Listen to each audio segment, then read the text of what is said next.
Chapter number 9 ની અંદર આપણે પરાવર્તનવાળી જે ઘટના છે પ્રકાશની એ સમજી ગયા. એના પછી નવો ટોપિક છે વક્રીભવન અને એના પછી આવશે પૂર્ણાંતિક પરાવર્તન અને પ્રકાશ્ય ઉપકરણો. વક્રીભવનવાળો ટોપિક ઇમ્પોર્ટન્ટ છે. 4 માર્ક્સમાં આમાંથી થિયરીઓ પૂછાશે, થિયરી અથવા 3 માર્ક્સમાં દાખલાઓ. તો વક્રીભવનની પહેલા બેઝિક વ્યાખ્યા સમજી લેવાની. વ્યાખ્યાની અંદર શું છે તો વક્રીભવન નો મતલબ થાય જ્યારે પ્રકાશનું કિરણ એક પારદર્શક માધ્યમમાંથી બીજા પારદર્શક માધ્યમમાં દાખલ થાય. હવે પારદર્શક માધ્યમ આપણી પાસે વ્યવહારની અંદર હશે હવા, પાણી અને કાચ અને ડાયમંડ. ડાયમંડનો ઉપયોગ આપણે વધારે નથી કરતા, આપણે ઉપયોગ કરીએ છીએ કાચ, પાણી, હવા. તો તે કિસ્સામાં પ્રકાશના કિરણોનું શું થાય, દિશા બદલાય છે. તો એ ઘટનાને શું કહેવામાં આવે, વક્રીભવન. વક્રીભવન માટે આપણે આકૃતિથી સમજાવવું હોય તો બે અલગ અલગ માધ્યમ લેવાના આપણે. ધારો કે અહીંયા હું બતાવું છું બે માધ્યમને છૂટી પાડતી આ આંતર સપાટી છે. તો આપણે બે અલગ અલગ માધ્યમ છે એવું લખવું હોય તો લખી શકીએ. અહીંયા પહેલું માધ્યમ છે એ માધ્યમ નંબર 1 અને આ બીજું માધ્યમ છે જેને આપણે નંબર આપશું 2. બરાબર, આમાં વેગ હશે એનો v1 અને અહીંયા વેગ હશે v2. આમ કેમ લખ્યું તો v1 v2 એટલા માટે કેમ કે અલગ અલગ વેગ બદલાય, માધ્યમ બદલાય તે રીતે વેગ એનો બદલાશે. આ પહેલું માધ્યમ હવા હોઈ શકે, બીજું માધ્યમ પાણી હોઈ શકે, આપણે જનરલ લઈએ છીએ. હવે પ્રકાશનું એક ત્રાસુ કિરણ, સીધું કિરણ નથી બતાવવાનું, ત્રાસુ કિરણ મોકલવાનું છે. આ ત્રાસુ કિરણ આપણે મોકલાવ્યો છે. તો આ કિરણને શું કહીશું આપણે, આપાત કિરણ. હવે આપણે સપાટી પાસે જે આ સપાટી છે બે માધ્યમને છૂટી પાડતી સપાટી, ત્યાં આગળ એક લંબ રેખા દોરવી. તો આ લંબ છે ને હંમેશા ત્રુટક રેખા વડે દોરવાનો. આ તમારો લંબ થઈ ગયો. આ કિરણને કહીશું આપણે આપાત કિરણ. હવે જ્યારે પ્રકાશનું કિરણ એક માધ્યમમાંથી બીજા માધ્યમમાં દાખલ થાય તો જવું જોઈએ સીધું. જો માધ્યમની હોય તો સીધું જશે, આમ પ્રકાશનું કિરણ સીધું જશે. પણ માધ્યમ બદલાય છે તો પ્રકાશનું કિરણની દિશા શું થશે, બદલાશે. કાં તો એ લંબ તરફ વળશે, કાં તો લંબથી દૂર જાય છે. તો આપણે આ કિસ્સામાં એવું સમજીએ કે આ લંબ તરફ વળે છે તો આની દિશા બદલાઈ ગઈ છે. આ દિશા બદલાવાની ઘટનાને શું કહેવામાં આવે, દિશા બદલાવાની ઘટનાને શું કહીએ આપણે, વક્રીભવન કહીએ. હવે આ જે કિરણ છે ને જેની દિશા બદલાઈ છે માધ્યમમાં, એ કિરણને શું નામ આપવામાં આવે, વક્રીભૂત કિરણ. આ કિરણને નામ આપશું આપણે વક્રીભૂત કિરણ. હવે જેટલા પણ ખૂણા બનાવવાના છે એ કોની સાથે બનાવવાના, લંબ સાથે. તો આપાત કિરણે લંબ સાથે બનાવેલો ખૂણો એને શું કહીશું આપણે, આપાત કોણ. આપાત કિરણે લંબ સાથે બનાવેલો ખૂણો એને કહીશું આપાત કોણ I. પછી આ વક્રીભૂત કિરણે લંબ સાથે બનાવેલો ખૂણો એને આપણે કહીશું વક્રીભૂત કોણ R. કેમ કે અંગ્રેજીમાં વક્રીભવનને રિફ્લેક્શન કહેવાય છે. તો રિફ્લેક્શન માટે R અને પરાવર્તનને શું કહેવાય, ડિફ્લેક્શન. તો તેના માટે પણ R જ ઉપયોગમાં કરવામાં આવે. પણ તમે અહીંયા θ1 θ2 લો તો તમારે પછી લખવું પડે કે જ્યાં θ1 બરાબર આપાત કોણ અને θ2 બરાબર પરાવર્તન કોણ છે એવું લખવું પડે. પણ આ એને આગળ તો ડાયરેક્ટ ચાલે. હવે આપણે વક્રીભવનના નિયમો સમજીએ. જે રીતે પરાવર્તનના નિયમો હતા એ રીતે વક્રીભવનના પણ નિયમો છે. તો વક્રીભવનના નિયમો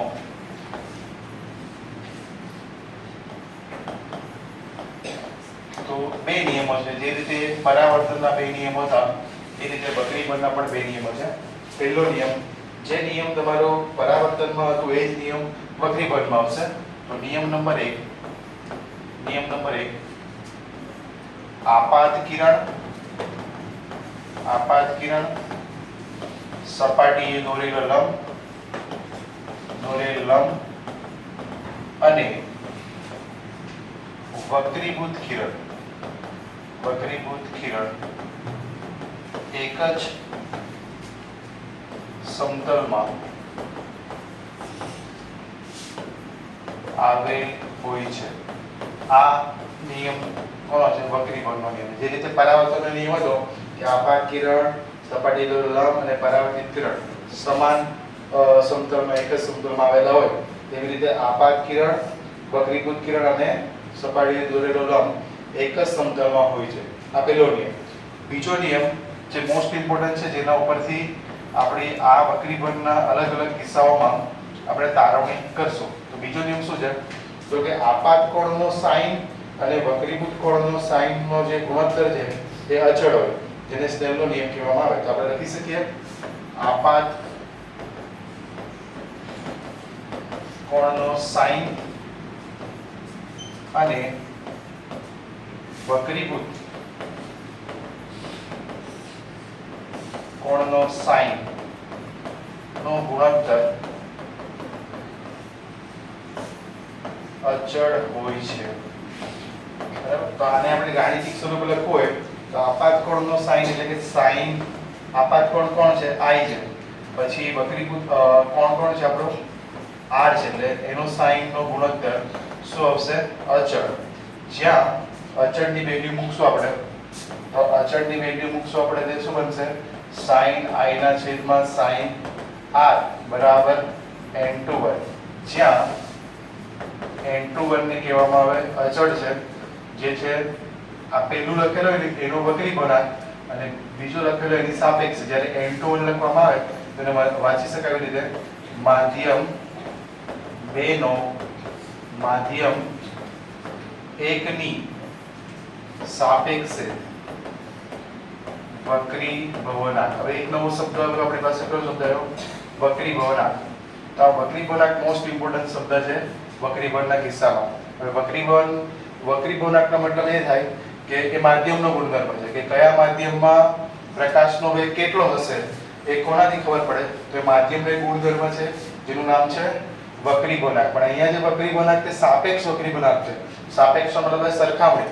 બે વ્યક્તિને ઊભા કરી દે અને એમ કેવું કે ઉમેશની સાપેક્ષે ધાર્મિકની જે લંબાઈ છે એ 5 સેન્ટીમીટર વધારે છે, તો આ માપણીની ઊંચાઈની કોની સાપેક્ષે થઈ બે વ્યક્તિઓની સાપેક્ષે. તેવી રીતે બે માધ્યમોની સાપેક્ષે લેવામાં આવે વક્રી ભવનાંક તેને કહેવાય સાપેક્ષ વક્રી ભવનાંક. એક બીજો વક્રી ભવનાંક પણ આવે જેને કહેવામાં આવે નિરપેક્ષ વક્રી ભવનાંક.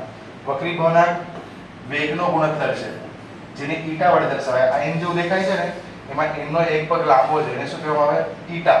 આ ગ્રીક આલ્ફાબેટ છે જેનો મતલબ થાય c/v વેગોનો ગુણોત્તર છે. આ નિરપેક્ષ વક્રી ભવનાંક છે. c એટલે શૂન્ય અવકાશમાં પ્રકાશનો વેગ, v એટલે મધ્યમાં પ્રકાશનો વેગ. ક્લિયર? આટલું પેલા વ્યાખ્યા અને નિયમો નોંધી દો, પછી આગળ આપણે કિસ્સાઓ જઈએ. ક્લિયર?